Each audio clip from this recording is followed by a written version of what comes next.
to talk all things mental health and suicide prevention and, of course, the AFSP Out of the Darkness Walk.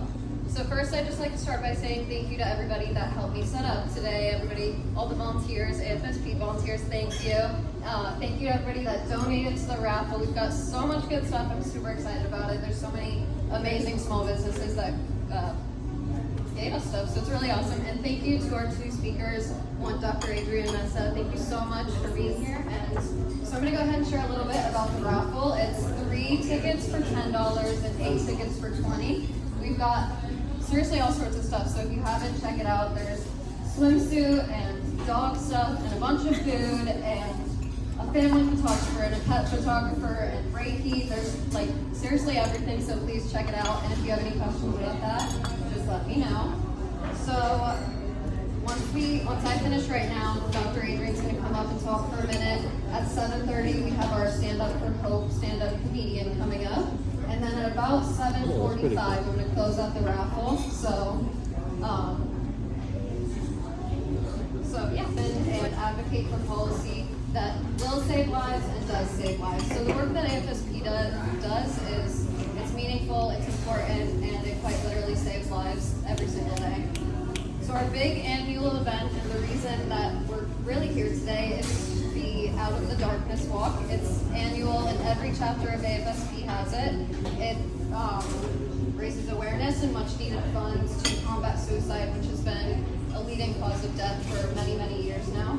A lot of people's first introductions to AFSP comes from these walks, so it's a really important part of the organization as it brings awareness to mental health and suicide and AFSP as a whole, of course.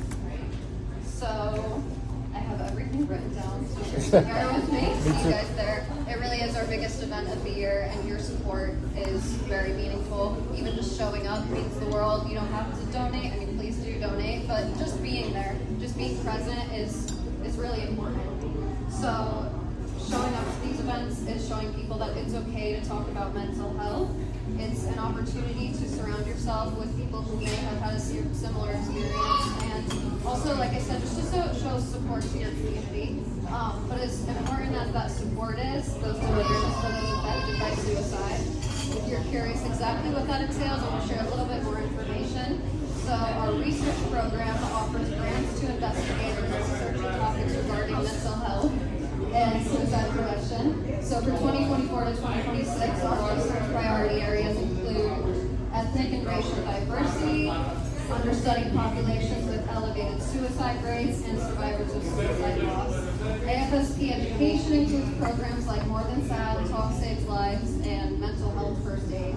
So Mental Health First Aid is a training program that teaches participants a 5-step action program to help those suffering from a mental health crisis. So all of these programs are a really big deal. They help a lot of people. Like I said, this program, this organization is literally saving lives every single day.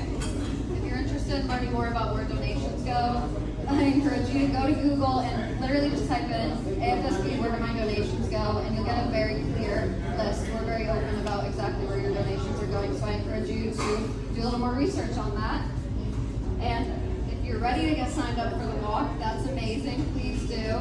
We have barcodes every single table should have a barcode to get sent. There's barcodes everywhere. Scan them all, get signed up, and if you have any questions, it's super easy, but if you have any questions, pull me aside tonight. I would happily help you.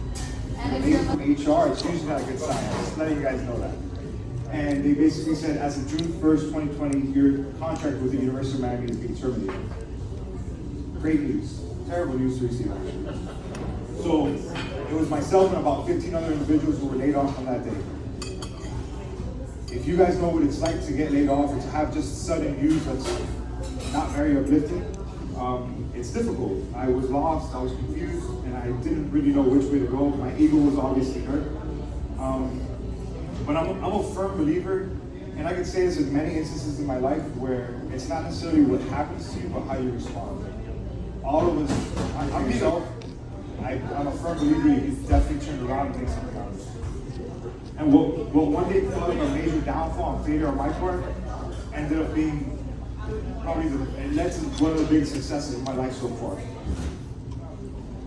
So I've seen divorce, poverty, human suffering in just about any way you can imagine. Unexpected illness, motor vehicle accidents, traumatic injuries, rare diseases in children when I was in the pediatric ICU. Stop it. And I saw him battle through that illness throughout his life. And this man, when he was medicated and stable, was my father figure. He was, he showed me photography, he showed me physical fitness, he showed me even to love mental health, to be honest, unknowingly, right? Just through his presence, his demeanor, he was always teaching me. But I realized, hey, Mr. Messer, how are you doing? How is Bruno? My uncle never got that call. And he would go home. Shout out who need help. Ready? Your coping mechanisms. 1, 2, 3. One. If you work in healthcare, makes some noise. It's great. I work in healthcare too. I'm a nurse practitioner also. No way. Yeah, I'm not a first responder. I'm more like a fourth responder. I imagine a last responder would be someone who works in a morgue. I wasn't sure about that joke, you guys. I work in pain management. Okay, so I'm gonna pull a number up. Wait, you pick a prize, and then one goes. Oh, like an elephant exchange? Number 728 57 white elephant. I think it's 575.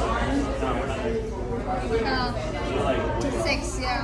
Yeah, 56.